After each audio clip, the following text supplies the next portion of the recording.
Okay, everyone's ready? And go. Welcome to In the Green Room. I'm Kinga. And I'm Chet. And this is Martin. Welcome. And I'm Dr. Art Mollen. Welcome, Dr. Thank Hart you. Mollen. We've wanted you on for a long time. Okay, This well, is so Yeah, exciting. she's talked a lot about you, and now you're Okay. finally here. So Oh, welcome. well, Yes. thank you. So cheers. Welcome in the green room. Cheers. Yes, Okay. welcome to In the Green Room. Thank you. You're with your water. Because Dr. Mullen's all about the health. We're not always about the health here in the Green Room. But we are now. We are today. Today you're going to be healthy. That's right. We're drinking wine in your good health. You're going to be really healthy. Yeah. Well, I think that we are about health. I'm totally about health, and I feel like everything in moderation. But we're going to get the expert's opinion. Sure. Dr. Art Mollen has been around for a long time. He's been an expert on television, on Good Morning Well, and you've Arizona. written several books. Yeah, Yes. 5 books, correct? Yep. How many? 5? Yep, 5. Yep. Okay, I thought it was 4, but it's 5. I stand corrected. Yep. My first book was Run for Your Life. So that was back, published by Doubleday, and it was back in the 70s when the running craze was just started. Mhm. So that was pretty successful. And then I kind of evolved into the anti-aging situation. And so What's the title of that book? Dr. Mullen's anti-aging program. So Okay. that's Mhm. one of the last books. And then I wrote a book on healthonomics, and healthonomics is all about how to balance your physical, emotional, financial, spiritual health. So we Because it all goes address that. together. They all go together. Yeah, it's like the 4 legs of a table. So Mhm. you want to balance it. So if one leg gets broken, say it's your emotional health, for some reason, at least you have your physical health, you have your financial health, you have your spiritual health. So the table's still going to stay erect. And you could even lose 2 legs of that table, and the table's still going to stay up. But if you lose all 4, then the table's going to go down. So it's Collapse. really important to kind of balance everything out and really fortify each individual leg of that table. So, And how do we do that? and how do you do it? That's what the show is Easy about. question. Yeah. Yeah. Well, of course, it's exercise and diet. That's a really important Plenty of component. Sleep is sleep is critically important. As you get older, you sleep less. So Mhm. most people sleep, 8 to 10 hours a day. Chet, probably, if he goes out late, he might sleep 12 hours a day. So, but How many hours you do you know. sleep? I'd say on an average night when I get to bed at a normal time, I'd say I get about like 6 or 7 hours.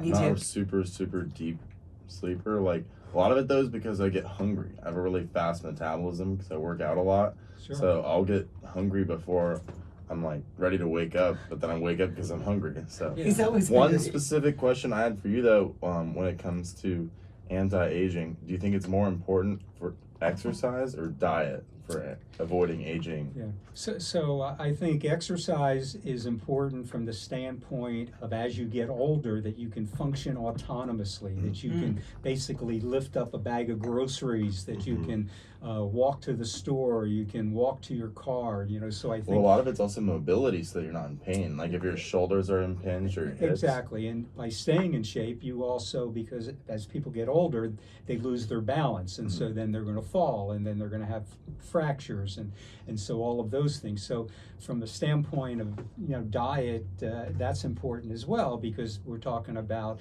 cardiovascular disease, we're talking about diabetes, we're talking about high cholesterol. We're talking about the other components that'll affect you from a metabolic standpoint. Diet is important from the standpoint of if you want to control your weight. So when people talk about losing weight, exercise is important. It's important to exercise every day, but on the other side of the Every coin, day. I believe in that too. Every day. Yeah, because it's, we can kind of get into that as well. But, the diet is important if people want to lose weight because it's probably 90% diet and 10% exercise, so. Interesting. And 90%. and we can, as we get further into this, we can talk about diet. We want to go deep undercover with you, into the diet. Dr. Art Mollen. Okay. We do. Okay. So yeah, tell us a little yes. bit about the diet. So are there certain types of food you should avoid? Is there Yeah. a certain type of diet that you actually Right. recommend? I know you've written books about it, so probably. Gluten free. How is sugar? Yeah. Is sugar the root of all evil? So eliminate the pasta, rice, potatoes, and bread. Those 4 components That's all I eat. are No, the just kidding. killers. I don't like those things, so that's good. Yeah. So pasta, pasta, rice, rice, potatoes, and bread. everything So that- those all the- 4 you know, if people want to lose weight, they can lose weight by trying to minimize those or even eliminating those 4 components. That's really important. I think in terms of the other thing to include in the diet is fiber. So most people consume on a regular basis about 15 grams of fiber a day. They need to consume at least 35 grams of Wow, fiber a day. that's a huge. You know, so Jump for up. instance, an apple has 4 grams of fiber. So, you know, if you're going to have an orange, you know, it has 3 grams of fiber. It's better to eat the whole orange than drink orange juice. So for me, all I have is water every day. So I don't drink any juices. I don't think juices are that good for you. Okay. Although And they're can you divulge your age? 77. Wow, you look So, amazing. You yeah, do thank- not thank look you, a thank day over Yeah, 50. no surgeries. You look amazing. Yeah, Seriously? you look great for your age. Do you Wow. promise? Thank you. I promise. Yeah. Yeah, he's- Wow. No surgeries. You're 77. I don't believe Yeah. it. Oh yeah. Yeah. Yeah. So. So you've been on this anti-aging kick for a while, and it's working. Yes, It is working. Yeah, so it's working. And the other thing, I mean, if you're talking about your skin, I mean, I try to avoid the sun. You know. Right. I mean, besides using sunscreens and everything, I mean, you know, I don't play golf. You know, just Stay out certain of the sun. things that you want to avoid. So, you know, the marathons that I've run over the years, you know, I mean, that would probably be the greatest amount of sun exposure that I ever How many had. marathons? 34 marathons, 3 Boston What? marathons, Wow. 5 What? triathlons. And then you know. sponsor a 10K here. Yes, so we Your Rock and sponsor. Roll Marathon. Yes, so we sponsor the 3TV Phoenix 10K half marathon. Which you've been the. I founded that race 47 years ago. Mm. Wow. It's going to be the 47th year. When I was in kindergarten, I started that race. What? You know, I was just having my bar mitzvah when I actually. But you're the started. 3TV correspondent, or have been for I what, have 25 been, years. For this, Weekly. for 3TV, I've been on there for 30 years. Okay, 30. And then prior to that, I was on Channel 10, Fox, the station, and I was on there for 10 years. And Good So- Morning America, Oprah, Larry King Larry show. King, Sally Jesse Raffi. Yeah, all No the way, old- Sally all the- Jesse? Yes, all the So all the who old was your crazy shows. favorite interviewer back in the? Larry King. Oh really? Oh my gosh, Okay. he's Larry King was, incredible. I spent, Legend. well, I spent, it was actually New Year's Eve, and I spent 3 hours Wow. doing his radio show. Wow. And What'd you spent talk 3 about for hours 3 with him. hours? And then I actually, everything. I mean, everything we're talking about, Mhm. from, you know, getting in hot tubs and what the temperature should be hot. I mean, it was a crazy. Now, did he make an outline, and did he read from the No, outline, or no, did it he was was just so- off the cuff? He was so cool. I He's mean, so cool. yeah, extemporaneously, everything. We took calls from the listeners and everything like that. But And he's passed away. and- God yeah, bless his soul. Yeah, I know. He was a great guy. And then, Mhm. so it was a 3-hour show, and then they would repeat it 3 hours after that. So, Mhm. Wow. but when I got Did you talk done, about how it was he's 3 in married? the morning. So it was. Wow. It went on at midnight at that time till 3 in the morning, and then I slept on his couch, and then took a plane out at like 7 in the morning. So, How Wow. cool is that? so it was pretty cool. So I'm sure with Larry King being married so many times, how many times is he married? Like He was 5 or only 6? 7. 7 times. So did you guys talk about sex? Yeah, I think we did mention that at one time. Actually, we talked about how many calories you burn for sex, which was 50 calories. You know, That's it. per, Just 50. per encounter. Well, Okay, per encounter. Per encounter depends upon how vigorous it is. Okay. So, yeah. Because we discussed before the show that Yeah. sex is important for anti-aging, and we were going to talk Right, a it's little healthy. bit about that. Yeah, it's really Mhm. healthy. I mean, I think and men who, you know, get, for instance, prostate cancer. So, Mhm. you know, prostate cancer becomes more common in men as they get older, whether it's 60 or 70 or 80 years old. So, one of the newer treatments for prostate cancer is basically not necessarily prostatectomy or radiological radiation therapy and things like that, but one of the things is what we call surveillance. So say a man 75 years old who's healthy and he gets prostate cancer and decides that he wants to continue having an active sex life, Mm-hmm. you know, we might recommend for him surveillance, particularly, and of course there's many factors, whether he has other comorbidities, does he have diabetes, does he have heart disease, does he have high cholesterol, you know, Does he, basically exercise every day? Is he in really good shape? So that individual may want to continue having a sexual relationship, and we recommend just surveillance. So if his PSA isn't extraordinarily high, PSA is prostate-specific antigen, and that determines, it's a marker for prostate cancer, determines whether or not an individual should, have surgery, and then they give them what's called a Gleason score. A Gleason score determines whether or not the prostate cancer is metastatic, if it's spreading to bones or other organs or liver or kidneys or colon, and things like that. So those are all determining factors. So for that individual, we want him to continue to have an active sex life, and that's going to be important for his longevity. I mean, I think, when I talk about anti-aging, I think people have the potential to live for 120 years. I really. My grandma just passed at 105 and a half. We discussed it. God bless her. I love it, because It's not a tragedy because she was so lucky to live that long and blessed. Yeah, absolutely. Very The healthy human to the body end. has the capacity to We live have for that 120 capacity, years. but And that's what again, you're going for. if you are going to function autonomously, Chet, this is what we're talking about, is you want to continue to be healthy and strong and vital. If you're going to be, in a wheelchair, say at 85, and you're not able to have a normal life and be able to function on your own, then, maybe that's not such a good way to be at that point in life. It's not joyous. So, and so it just we want to prevent that. depends upon what your goals are, in terms of longevity. Do I want to live to 100? Yeah, I'd like to live to 100. It seems like I'm pretty close there. But it's a quality of life 100. But it's not but it's 100 quality. in an iron lung, Yeah, right? exactly. It's quality of life. You want to be able to, just enjoy your life and be able to, enjoy your kids, Oh my gosh, and I everything. love Your my kids. grandkids, Oh my gosh, please bring them on. Bring them So on. can you Yes. start an anti-aging routine at any age? Yes. Good question.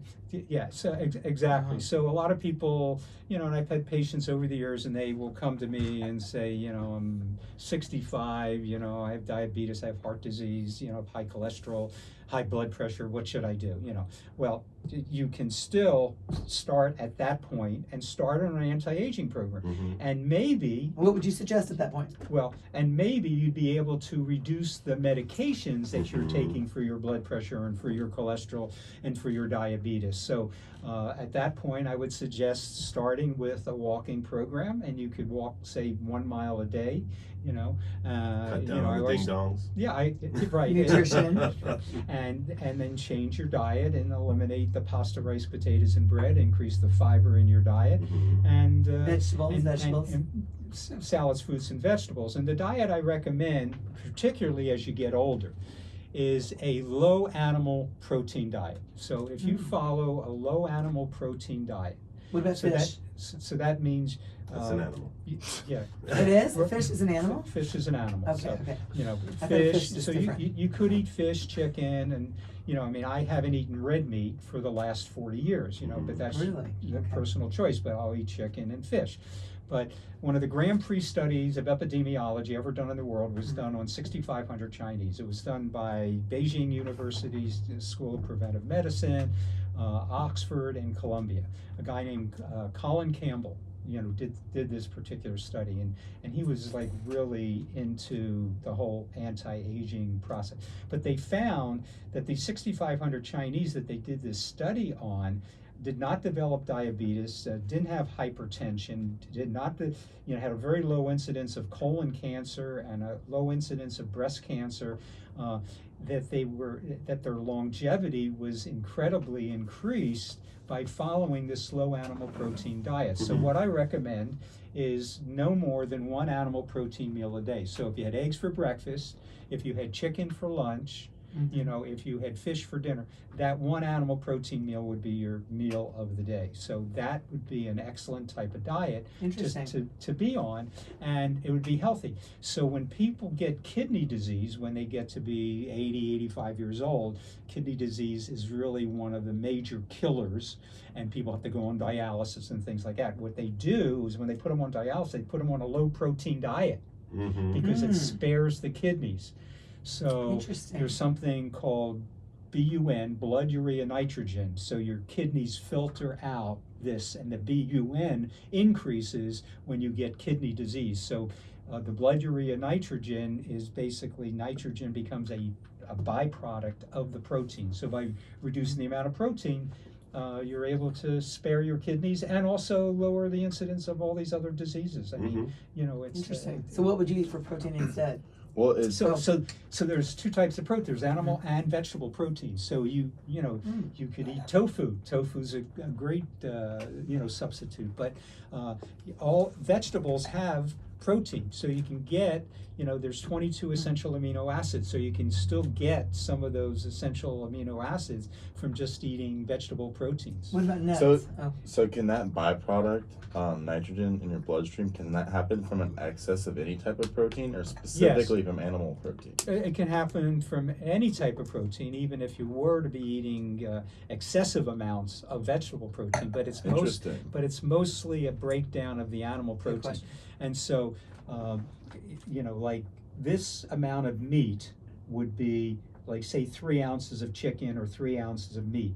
So that's the equivalency of about 50 grams of protein. So the average person, say you weigh 150 pounds. So there's a rule of thumb: 1/3 of whatever your weight is the number of grams of protein that you can have. Okay. So 150, you can have 50 grams of protein. So it's a 1 to 3 process.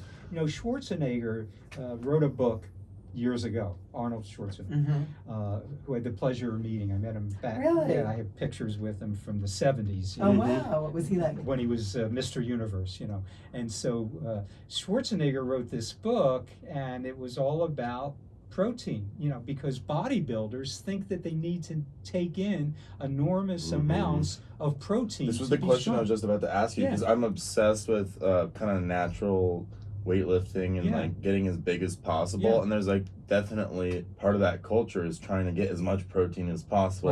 Right. Eat a 2-pound steak and all this other stuff. So it's so interesting to learn about Don't that. You're need to basically just putting your kidneys under an unnecessary stress. Right, exactly. Yeah, you need to reduce the amount of protein that you're eating. And if you really want to build up your muscles and you want to get yourself as cut as possible, that's really what you need to do, is just reduce all of that protein that you're eating, So Well, it's interesting too. I've read over and over again that the plant-based bodybuilders end up being stronger, have more endurance. So why is there such a difference between plant-based protein and animal-based protein?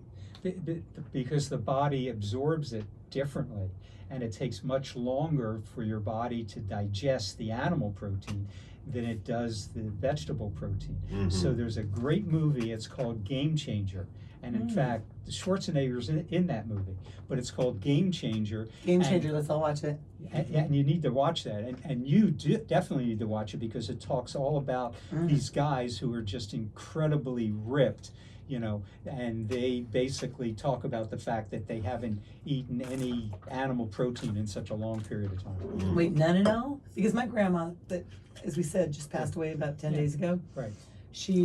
But she wasn't a bodybuilder. But she ate everything you're right, she wasn't bodybuilding. Yeah. But she ate everything in moderation. She just didn't eat any processed food. She didn't eat anything out of the can. Yeah. She bought her food fresh, like, Right. for 1 or 2 days in advance. But she never had a bigger, her protein was smaller than what her vegetables and her salad was. Sure.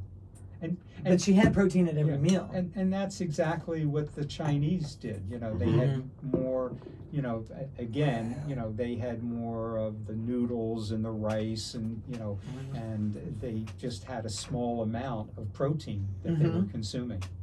Well, that's like my grandma. Yeah. So what are your thoughts on the intermittent fasting? I was just going trend to at ask the that. moment? Yeah. So. Because we hear both sides, and we've had So experts people say often both. think that I do intermittent fasting. I mean, You did tell me for lunch you only eat an apple and peanut butter. Well, That's not I fasting. have an apple. I have an apple and peanut butter for breakfast. Okay. And then I don't eat anything until 6 o'clock at night for Wow. dinner. Okay. So there's some intermittent fasting that goes on there, but you know, I find that if I were to eat lunch, I'm really fatigued and tired. It just kind of takes you down. So I think intermittent fasting is good. What I suggest for people is to do a vegetable juice fast. And you can do a vegetable juice fast, say 1 day a week. And I think that that really acts as a very nice catharsis for your body. I use vegetable juices because they're much lower in sugar and glucose than the fruit juices. So for instance, a 6-ounce glass of carrot juice is like 35 calories. A 6-ounce glass of orange juice is going to be 100 calories. So much lower consumption of sugar and glucose. So why is that good for your body to take 1 day to just juice fast? Why? Again, because it allows your liver and your kidneys to almost like not shut down, but go into a resting mode, you know, so they get quiescent, they get quiet. I love that. Okay. Yeah. Is that something you practice? I used to, but now, no. Now because, I mean, I'm exercising like 3 hours a day, you know, so today. Wow, that's amazing. I did 5 miles, you know, I mean. Really? And I'm mostly walking, you know, I decided, when I thought I was running, they were stopping me for loitering. So I decided I just ought to walk, you know. So I decided that was the better way to do. So I do 5 miles every morning. Then I go to a 25-meter pool, and I swim. And I swim a mile at Camelback. Yeah. So at the Camelback? at the spa. Oh, that's a beautiful at spot. Village? They have lap lanes. Or Camelback? Camelback Spa. Camelback on Lincoln. Oh yes, that's it. Okay, Yeah. the Camelback Inn. Yeah, Camelback Inn. Yeah. Okay, we'll stalk you there. We'll see you there. Right, so stop by. Yeah. So I swim a mile, and then I, in the afternoon, which I did today, I ride a stationary bike for 10 miles. So you break it up. You don't do it all at once. And then I lift weights. No, I don't do it.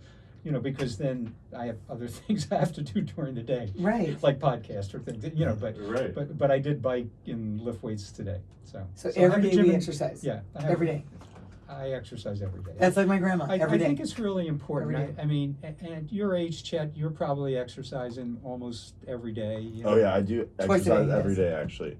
My motto is no days off, because I actually got really out of shape during like the peak of COVID when everything was shut down and they locked up the basketball hoops and the hiking trails. Yeah. I kind of used that as an excuse to just be lazy and drink a lot, and I gained about like 30 pounds, and I was just feeling like crap. He looked like Elvis when Elvis was fat. Yeah, right. At the end, that wasn't looking good. And I realized it when I was in the studio working on music. I was just like, I can't get comfortable. I couldn't get good posture. Yeah. I just didn't feel good. And I realized that for me, it's really easy to get stuck in good habits or bad habits if I just stay on top of them. So I'm just doing no days off when it comes to working out and to working on music. Yeah. So that's just how I stay on top of my good habits. But one question that I have for you is, for people that are like me that work out really rigorously, like I'll be at the gym, I'll run for like 30 minutes to an hour, and then I'll be at the gym for an hour to 2 hours. Like I work out really hard. Oh, and this is quite amazing because if something happened where he had to do music recording in the morning, or whatever he was busy with, I'll say, oh, do you want to go to dinner? And it's like 7 o'clock. He goes, no, I'm going to the gym right now. And he'll be there till like 10 o'clock at night. Yeah, so he's committed. I'm super committed. But committed. I have to eat so much. It's like going to like your diet sounds like I would just implode from lack of energy. But I think everybody's different. Oh yeah, 100%. Because my grandma ate a lot of food. Oh yeah, so that's what I was going to ask, is that for people that are working out like a crazy amount, is it okay to have a way higher calorie intake? Because right now I'll eat like 2,000 calories in one meal. Oh yeah. I'm not suggesting for you to minimize your caloric intake. I mean, you could, for you could be eating 4,000 calories based on your exercise and everything else. So I think my grandma ate 5,000 calories a meal. I'm not kidding. You like to exaggerate. That's for sure. Yeah. The other thing, when people lower their caloric intake, so people, you know, a lot of times they want to get on a diet. You know, it's like, oh, I'm going to get an ultra low calorie diet. I'm going to eat 500 calories a day. What they don't understand is by lowering it to 500 calories a day, their metabolism is going to slow way down. And your metabolism at 4,000 calories a day is way up there. So you're just burning this like crazy. So it's like putting wood into the fire. You have to put a certain amount of wood into the fire to keep it up so it's just not kindling. So I think it's extremely important for people to, if they want to lose weight, and they have to consume at least 1,000 calories a day no matter what they're doing. So just be smart about the calories you're consuming. So salads, fruits, vegetables, that type of How do you feel So about nuts and well, it sounds like avocados? it's really important for people to find what their goal is then. They need to realize, like, do I Yes. want to lose 10 pounds? Do I want to stay at the same weight? Do I want to gain 10 pounds? Because then they need to realize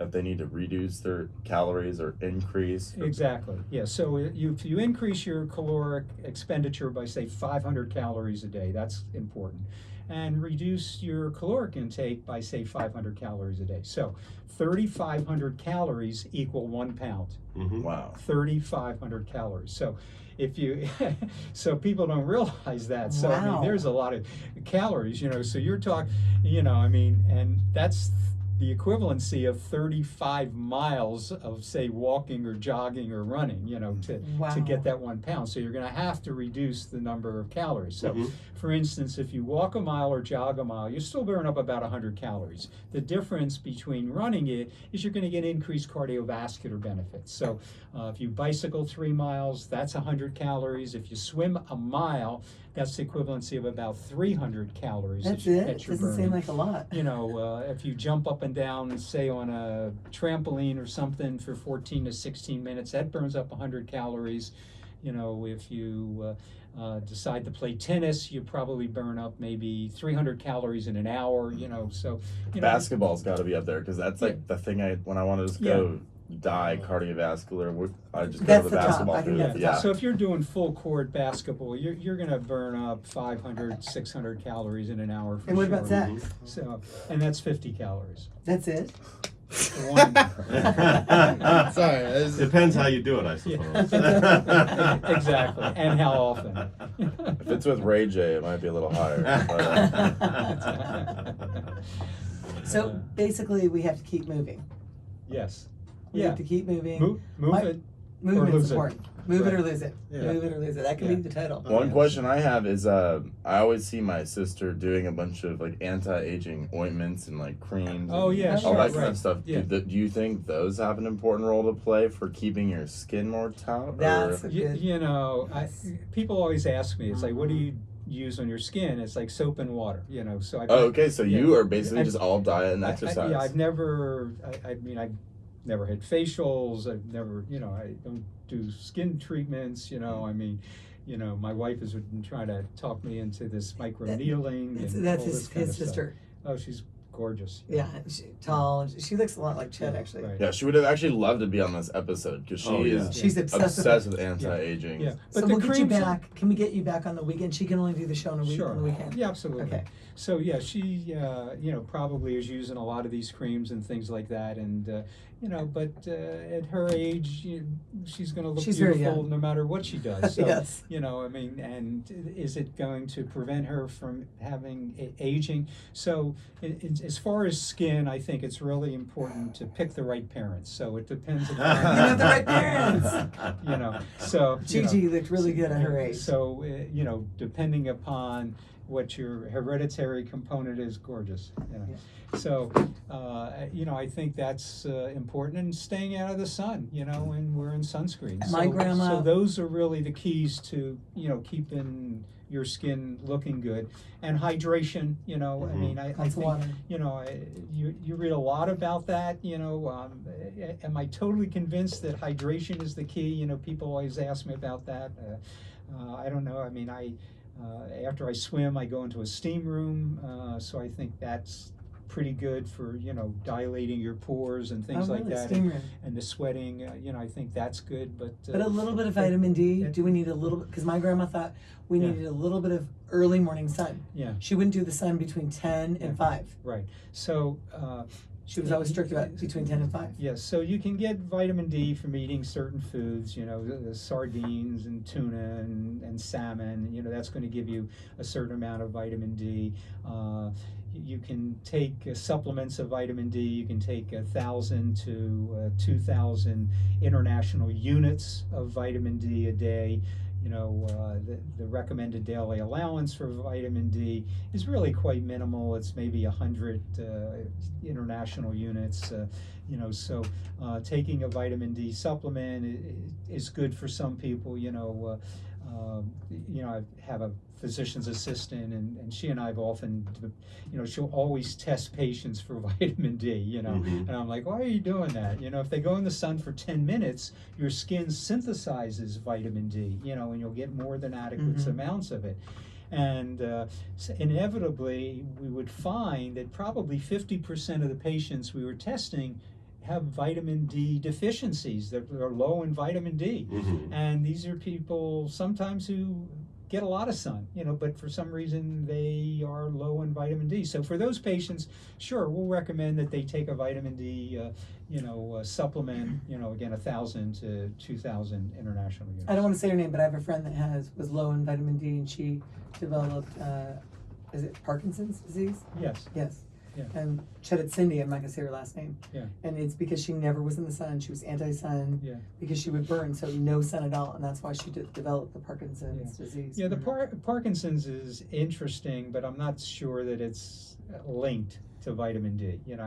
I haven't seen a lot of scientific evidence that specifically links the vitamin D to the Parkinson's. Parkinson's is basically, a coefficient of, it's called the substantia nigra. It's an area in your brain that produces dopamine. So dopamine levels get low. So when dopamine levels get low, that's when people develop Parkinson's. So you can get the tremor in your hand, you can get the shuffling gait, you can get a loss of balance, and things like that, when you develop Parkinson's. One of the interesting studies that I recently read, it suggested an early sign of Parkinson's is when you have nightmares. So a patient who's having nightmares in the middle of the night, and they're beating their wife and they're kicking, or the husband, and they're screaming and yelling and having those nightmares, it can actually be an early sign of Parkinson's disease. So you want to get checked by a neurologist. They can do these dopamine studies on you and find out if you're low in dopamine. There's a lot of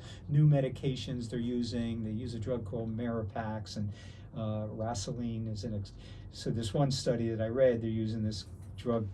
Patients out there today who might have Parkinson's, they might want to research this study, but it's a study that was being done at the University of Birmingham, and they were using a drug called Racilline and Maripax. So the difference between this study and the current study is most of the drugs they use basically increase the amount of dopamine. This study decreased the ability of the body to metabolize the dopamine, so it actually stayed high. So it decreased the amount of dopamine that was actually being utilized by the body. So Parkinson's is a whole different thing. Right.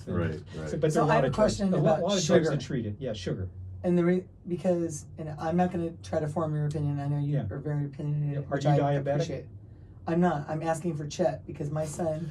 He She's doesn't like when I very comment on this. hypocritical though, because she drinks a bottle of wine a day, but doesn't work out vigorously. Right. Okay. I do consume a decent amount of sugar, but I burn it all off because I work out extremely vigorously. Right. Yeah. She doesn't work out very vigorously. She doesn't. She'll Yes, I hike. do. No, you'll hike a little bit, but you don't go fast. You don't run. No, you don't really work out vigorously. I do work out. No. Okay. When's the last time you did heavy weight training or a fast run? With you about 2 weeks ago. That was not heavy weight training. That was just maintenance mobility training. That was not heavy, vigorous weight training. What do you consider a good weight? This is turning into Family Feud. Welcome to In the Green Room. We got a different show, folks. Okay. Well, it's because I've been trying to tell her that if she wants to keep drinking wine that much, she needs to start working out harder. I drink 2 glasses a day. Because if your sugar intake is that high, you need to be burning it off. Otherwise, you are putting yourself at risk for getting diabetic. But let's say we're at a breakfast. Right. And let's say he's got an orange juice, he's got some cinnamon pancakes, and then later on in the day he's going to have another dessert and a Coke. Right. That's too, and there is diabetes on his dad's side of the family. Yeah, so at this point, Chet, for you, and you're burning all those calories and everything, but grandfather on his grandma's side, on his dad's side, She's had a leg worrywart. amputated because of diabetes. Yeah, but when you have a high family history and a proclivity to develop diabetes, then I think it's critically important for you to basically watch some of these foods that you're eating. So and that's where increasing the fiber, and maybe, I mean, it's fine to have a waffle or French toast or daily Really? a sweet roll or whatever, but you just don't want to do it every day, so you need to just kind of reduce it a little bit. Yeah, just Moderation. reel that in and take it back a little I bit. say something because I care about him. Yeah. I mean, to have a pancake and orange juice. Okay, and but you don't Coke, practice what you preach because you and still another drink. dessert. But you drink wine every day and you have desserts every day. I don't. So I you don't never eat practice. desserts. Martin, you see me all the time. I don't eat desserts. I don't. Every even like time I them. go out to you, either you order a dessert. I have so- one bite. I don't like desserts anymore. Right, Something's yeah. happened to me. I don't like them. Right. Okay, but I'm still drinking a bottle of wine every day. Is still a lot So of anyway, sugar. back to the doctor. Okay. So Back what to do the you, Deflection. what do you think of Deflection. gluten-free? So what Chet should do? Okay, yeah, let's talk about what to do. You should. I mean, basically, you should probably see your doctor, and you should have a hemoglobin A1C. Hemoglobin A1C tells you what your blood sugar has been doing over the last 3 months. So it's not like a simple glucose test. It's basically shows you what's happening in your body, and it'll show you if you kind of have that increased propensity to develop diabetes down the road. And then Really? it'll help Did you not know to that. know what you really need to How do. much I should reduce it. So, Yeah. exactly. So so the normal should be somewhere lower than say 5.6. If it's above 5.6, then you get into what's called the pre-risk area for diabetes. So that would be, whoa, Chet, I need to change it, this and that type of thing. And that may be a harbinger, kind of a warning sign for you, that, basically presages diabetes down the road. So He could be you saving need your to life watch right it. now. Yeah. So. Well, it's you're true. just being hyper dramatic right now because I Okay, actually I love ironically him so much. I promise you, every meal he has sugar, and in one meal he'll have. I told you, an orange juice, a pancake. But I Call his learned it from you ex-girlfriend, because you she'll drink tell a bottle of wine every day. So No, I learned don't. it from you. I do 2 glasses. No. Do a tissue. Yeah. Do not make me pull this show over. But So, David, so do you right have when any I was questions? right now I was getting into the peak of my like health kick when I was getting back into things. I tried to decrease kind of like the simple carbs, the ones you mentioned earlier, like Rice, pasta, potatoes, rice, pasta, rice, potatoes, and bread. and bread. so I was trying to avoid meals that would have those things. I would try to avoid No pizzas pizza. or pastas or Yeah. rice bowls. But I noticed Sandwiches. that when I was still trying to have the same workout regimen, my energy levels were just going like whoosh.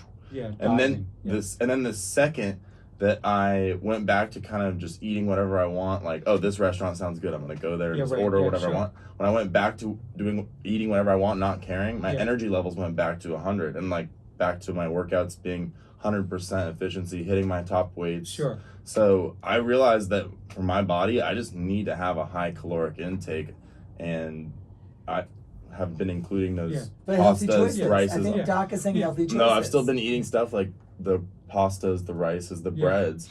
Yeah. So it's just what works for me personally. Yeah. So and I think at your age you're fine, and because you're exercising as much as you are, it's just being smart.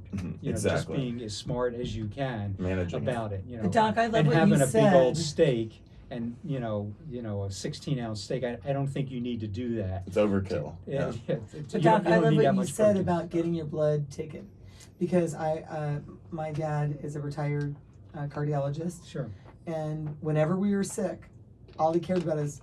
So I never wanted to say I was sick. I never pretended to be sick. Right. Because he'd say, "All right, good, we're gonna get your blood taken." Right. I'm not kidding. And I still to this day, I hate needles. I have PTSD about having needles. Yeah. So I never skipped school, because if we were sick, we had a needle in our arm to check our blood. Right. Because it's a guessing game without taking your blood. And having the results from that, whatever's going on with your blood, you have a comparison. Sure. Chet, when was the last time you had your blood taken? When's the last time you went to the doctor? There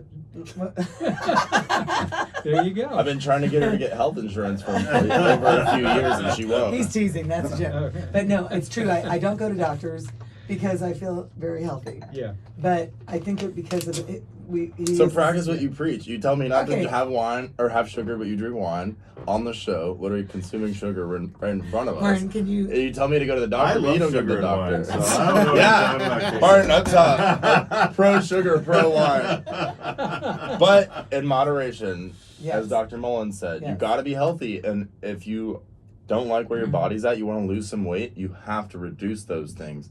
I'm just somebody who's in the opposite right now. I'm trying to gain some weight, trying to gain about 5 more pounds of muscle. So I'm in the opposite of trying to gain weight. I'm no expert. Or lose weight. He's the expert. But my grandma, I think you have the similar type body style as she does. And I'm a man. What are you talking about? as far as she ate, She was a big calories. muscular woman. No, she wasn't. No, she was that's small. true. She wasn't big. You're not making And any sense what I'm right trying now. to say is she would eat a lot of she ate a lot of food. My grandma would Right. put Oh, yeah. down. But she would was eat more pretty than a lean. man. But she was pretty lean.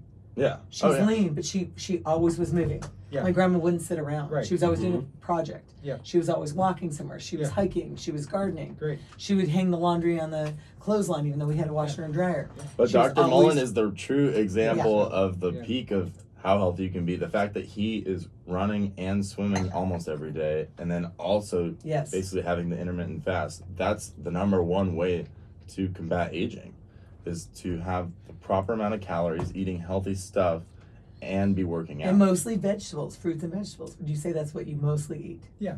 Well, See? and again, I eat chicken and fish. You Mm-hmm. you probably have salmon, 3-4 times a week. So I must be Chicken doing or kind of whatever. good because I eat salmon probably 4 days a week. Yeah. I would say 4 days a week I eat salmon. Yeah. You saw me eat it today. Mhm. And I eat a vegetable at every meal. Yeah. And I try to skip breakfast unless I'm having breakfast with Chet. Right. One question I have is, what do you think is more important, weightlifting or running for question. combating aging? Because Running. okay, interesting. Unequivocally, yeah, because you need the cardiovascular health. So, the weight training, and you can do circuit weight training and get a cardiovascular response I from love that. that answer. But the other side of it is, the running, I would have to say, is going to give you the cardiovascular endurance and keep your arteries open and reduce the risk of coronary artery disease and lower your risk of diabetes. And, so all of those are the factors. And, when they've done studies, like head-to-head studies, it's always cardiovascular over muscle building. Yeah. So if you can't run, would you still recommend walking, Absolutely. hiking, those kind of things? Yeah. Running is great if you can do it, and for as long as you can do it. Mhm. 'Cause it's pretty rough on the body sometimes. Okay, so Yeah. my dad and my grandma were my dad is 95 right now, my Yeah. grandma 105 that passed. Yeah. They both were anti-running. Yeah. They said you have to do things that are, like resistance training or Right. weights, Yeah. and a brisk walk and swim. Yeah. So, swimming is a great exercise. Number one, Just uses you all could your s- muscles. Yeah, you could swim Yes. every day, but again, it's an upper body. It's keep your abs Mhm. really tight, and and your back muscles and everything. Everything, Pretty else. low does every- impact. Yes. And it's low impact, so the risk of injury, running, and again, because I run a lot of marathons, and that's really true to my heart. The running, I'm an anti-runner. I I'm feel just saying that I it's don't like running. and plus the walking, jogging is the easiest thing for people to do, because you can't always get to a pool. Mhm. Everybody doesn't have a pool. So if I had to recommend one exercise, it would be go out your house. You don't need to go to a gym. You don't need a treadmill. Just go outside your front door, walk out a half a mile, and then come back a half a mile. I always recommend exercising every day and at least 10 minutes a day. It's the minimal addictive dose of exercise. So I look at exercise as an addiction, Okay. It's so interesting you're saying that, because last week we had an episode that was kind of about exercise, and I tried to make the point that you can get a really good workout in 10 minutes. Yes. And people try to say they don't have time to do it. It's like, Yeah. oh no, you can go jog for 10 minutes and you're going to get pretty sweaty. Exactly, and you're going to get a cardiovascular benefit. You'll burn up 100 calories, and and everything else. But if you exercise every day for 30 days, minimal addictive dose, whether it's 10 minutes or 30 minutes or whatever it is, and you attempt to stop after 30 days, you'll feel a little bit of depression, anxiety, irritability, almost as if you were addicted to a drug and you were having Withdrawal, the yeah. drug, Mhm. and the withdrawal effects. So I think Yeah. it's really important, to try to commit to at least 30 days. Now, if you want the maximal addictive dose, then go 90 days. If you do this every day for 90 days, I guarantee you try to stop, you're going to have depression, anxiety, fatigue, irritability, insomnia, all the symptoms you'd get if you are addicted to a drug. And I can confirm all this because if I don't go on a run or if I feel like crap, I know it's because I have not gone on a run. Right. I'm in that addicted mindset. I crave it. Yeah. Wow. Yeah. So it's one of the number one things that's healthy for our bodies. And for my patients, I mean, they'll come in, they'll be on 6 or 7 different medications, and they come in for the first time, and it's like, I'm on these medications and this and that. Well, we're going to reduce those medications. We're not just going to say, okay, stop all those medications and take 2 miles and call me in the morning. Right. I mean, it's not as simple as that. It's Baby basically steps. we're going to wean you from these medications, whether it's medications for diabetes or cholesterol, or blood pressure. Well, you can potentially be off of those. I love that you try to minimize that. That's so important. And that's really been the message that I've proselytized over the years in terms of with my patients. I don't know if you remember Nathan Pritikin. I don't know if you remember that. Pritikin diet. Yeah, so that was my dad's favorite. Yeah, so the oh my gosh, love the Pritikin diet. So Nathan Pritikin and I lectured together years ago. And he basically. You knew Pritikin? Oh yeah, we lectured together. Yeah. Oh my gosh, we have to do another show all about Pritikin. I love Pritikin. Okay. So we wow. Yeah, we lectured. I read that book 10 times. Yeah, we lectured together, and his whole message was again, with diet, and he showed that he could actually basically reverse diabetes by having people on somewhat of a Spartan diet, which again lots of vegetables, eliminated the animal protein completely, and it was pretty much a vegetarian type of diet. And so instead of taking drugs, so he would do it with the diet. Yeah, so he was a self-proclaimed nutritionist. I mean, he was an engineer by training, and he had a clinic in Santa Barbara, and then he moved it to Los Angeles, and then basically had people stay there, and they stayed there for a period of 3 to 6 weeks, and we got to meet Pritikin. They would walk out and didn't have diabetes. So you met Pritikin? Yes, my dad's obsessed with Pritikin. Oh, okay. Oh, wow. Well, it was annoying though when I was a teenager to be like, we'd wake up in the morning, we'd have to have like flaxseed cereal. Yeah, right. I'm like, yeah. I mean, we'd have to eat all of it. Yeah, he was a great proponent of a lot of alternative remedies, and but he was really one of the forerunners in that field. But I will tell you that my father came from a family that were all heavy set. Yes. Like if you see pictures of all his sisters and his brothers and his parents. Yeah. And they all died very young ages. I think they all died in their like 60s. Oh, okay. And so here at 95 he's still alive. Yeah. And he never wanted to be, so he did all the research. That's why he became a cardiologist. I was obsessed with exercise. He exercised about 3 hours a day. Wow. And he was all about nutrition. And then he studied that whole Pritikin thing, but then he thought that we needed to have fish and chicken as well. And steak he let us have like maybe once every 2 weeks. Right. Yes. Wow. So, and nuts. He was obsessed with nuts and avocados and all that. Yeah. Yeah. Well, I'm a proponent of all those It's things. incredible. How do you feel about this fad of gluten-free? Gluten-free and cannabis are the things I want to ask you about, because how much time do we have left, David? About 12 minutes. Oh, we have a lot of time. Perfect. Yeah, so people who get onto a gluten-free diet, sometimes they are unable to absorb a lot of the nutrients that they actually need. So by getting onto a gluten-free diet, it eliminates some of the things that you might actually need. So I think from that standpoint, I'm not a proponent of it. Okay. And a lot of people think that, they have a gluten allergy, but they really don't. So they may have a gluten sensitivity, they may have a lactose intolerance, or a lactose sensitivity, but they don't really have the full-blown condition. Like so they don't need to eliminate all the dairy products, they don't need to eliminate all of the wheat products, and I find that they often do better when they switch their diet. I just kind of changed my one daughter's diet the other day. I mean, she called me and she was having some issues, and it was like, no, you need to change your diet. You need to get back to this, and this.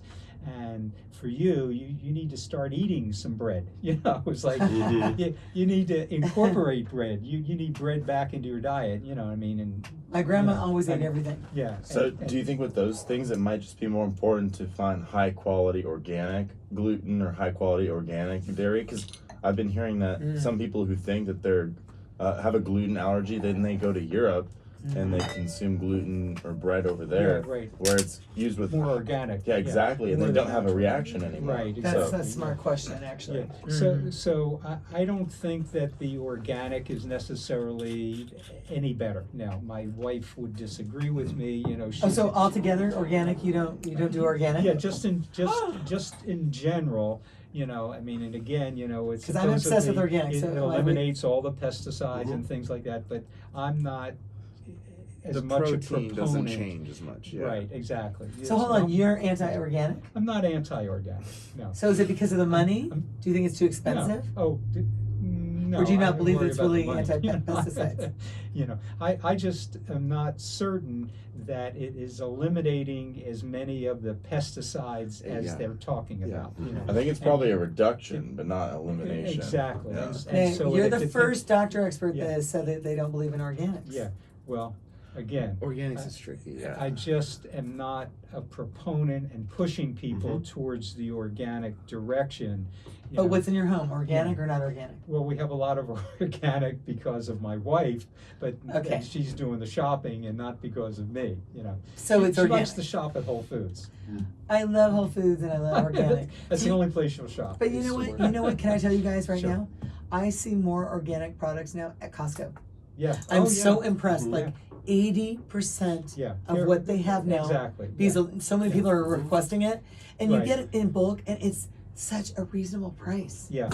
Like check well, that. it's getting more and more, water. but there's over 200 pesticides that are approved as organic. So and they still don't, and none of those pesticides have had long-term studies on their impact on the humans.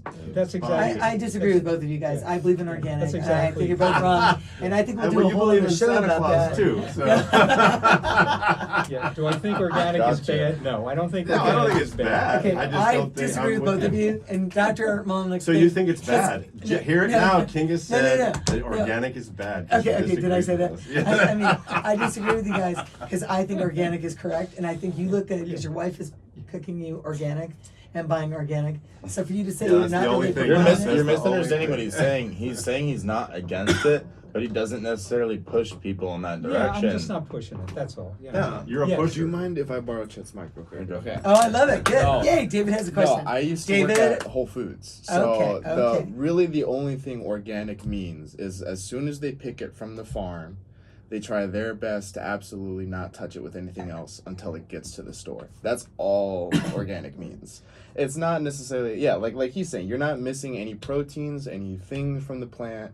Obviously, the growth hormones that they're doing and how they grow it is a little bit different, but it still is more or less the same food, whether it's organic or conventional. Wait, what about the certified organic? No, that stuff. That all means it's all as soon as it grows out of the ground, it hasn't been touched with anything. That's all that means. Yes. It hasn't been touched with anything that's not approved organic. Or that is necessary for the plant growing. And my grandma, 105 and a half, believed in organic. She wouldn't eat anything. I don't think there was no organic when she was 85. That's the thing.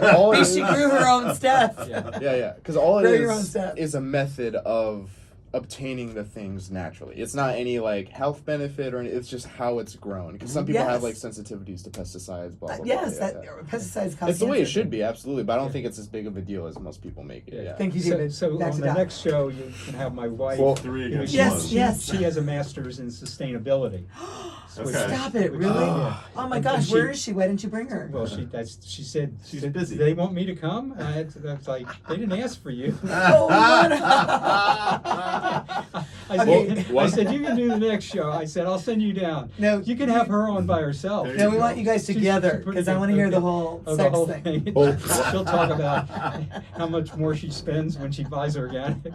Well, one reason why this is such a pertinent topic right now, though, is because I don't know if you saw, but it was big national news 10 days ago that the study came out that showed that 80% of Americans had Roundup in their urine, which is basically only used in non-organic pesticide Thank process. you. Thank you, Chad. Right. That's why a lot of people have been talking about it over the past couple of weeks, because it's pretty alarming. I saw that study. And that's known as that's right. very toxic carcinogen. So, so my grandma would look at where Roundup was 105 and a half, yeah. and my grandma would look at where it's grown. Yeah. And I don't want to sound racist, but my grandma would be like, oh, this is grown in Mexico. Sure. No. Yeah. And I don't know why she'd say that, but she'd say that because she thought they used more pesticides there. Less like FDA regulations. Yes, less FDA regulations.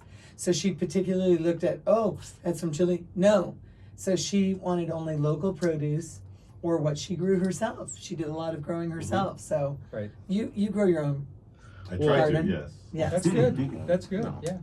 Yeah, we don't have a garden at our house, but there's You do at Whole Foods. But there's a garden where Paige, my wife, she has a garden at the school, so she works with edibles, like an edible schoolyard. Mm-hmm. So the kids get to plant it, they get to cook it, and then they get to eat it. That's and so that is all organic down there. Mm-hmm. And Let's do a monthly show with you guys. So we have the Mollen couple. Well, we have a foundation, the Mollen Foundation, for the prevention of childhood obesity and healthy lifestyle. So she teaches them mindfulness, she teaches them yoga, she teaches them That's all extraordinary. Of this. So really? we've been doing this for the last 10 years. So so you're giving garden, back? So the garden that she has is at 14th Street in Garfield, Okay, Wow. that works with that particular school, and then she's incorporated it into the whole district, and then she teaches other teachers in different districts how to develop an edible schoolyard and basically have the kids learn these skills. And the skills are lifestyle skills, because they learn not only the planting, the harvesting, the cooking, and that popcorn is not a vegetable, I mean, it's the first time many of these kids in a socioeconomically deprived area, that they get to have these great lunches. So she's incorporated that into their whole lunch program. Well, how amazing would it be? Because, I mean, kids are always hungry anyway. How amazing would it be to have apple trees and orange trees and peach trees and fig trees and all that type of thing on campus? So if someone was hungry, all they had to do is go grab it. Oh yeah, and she grows everything there. I mean, they grow cantaloupes, they grow watermelons, they have lettuce, they have beets. She brings cucumbers home that are like gigantic. Right, I mean, it's just crazy. Yeah. How did she get started with this idea? It's incredible. We have 3 minutes. Yeah, so the foundation, we started it together. It's called? And the Mollen Foundation. Okay. And because of this, I believe that the tsunami of healthcare of the 21st century is childhood obesity, because all the kids are going to develop diabetes. Oh, yeah. They're going to develop heart disease and hypertension. And everything else. So, that's one of the reasons that we started the whole thing. And because of my passion for exercise, and then her passion, she's a special ed teacher by training, and so she has compassion for kids, and so that's how we kind How of did you guys meet? incorporated. Well, wait, let's do a little recap of the episode. Let's give We got people 2 minutes. one last anti-aging tip for the end of the episode. 2 minutes. And where they can find your books and all that. Sure. So I guess they can find my books online, probably somewhere. What are the titles, real quick? So the first book was Run for Your Life. The second book was The Mollen Method, a 30-day program to lifetime health addiction. Then it was Dr. Mollen's anti-aging diet. Then Dr. Mollen's anti-aging program, and then Health-onomics.